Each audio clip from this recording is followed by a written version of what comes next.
Welcome to Chillin' 101. We hope this video helps. In this video, I will explain how to make no-bake cheesecake. First, let's create the perfect base. You'll need 1½ cups of graham cracker crumbs, 1/4 cup of sugar, and 6 tablespoons of melted butter. Mix these together until they resemble wet sand, then press the mixture firmly into a 9-inch pie plate. This simple step ensures a sturdy and delicious foundation for your dessert. Chill it for at least 10 minutes while you prepare the creamy filling. Now for the star of the show, the luscious filling. Start by beating 16 ounces of softened cream cheese with 1 cup of powdered sugar until it's wonderfully smooth. Next, stir in 2 teaspoons of vanilla extract and 2 tablespoons of fresh lemon juice. These add a bright, essential tang. In a separate bowl, whip 1½ cups of cold, heavy cream until it forms stiff peaks.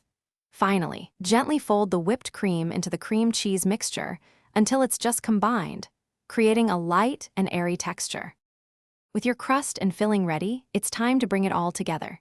Carefully pour the creamy filling over your chilled graham cracker crust, spreading it evenly with a spatula to create a smooth, inviting surface. Once assembled, cover your cheesecake loosely with plastic wrap. This helps protect its delicate texture and prevents any unwanted condensation. Now comes the hardest part, patience.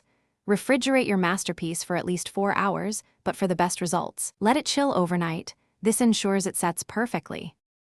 Your no-bake cheesecake is almost ready to dazzle. Before serving, take it out of the refrigerator. This is your chance to get creative with toppings.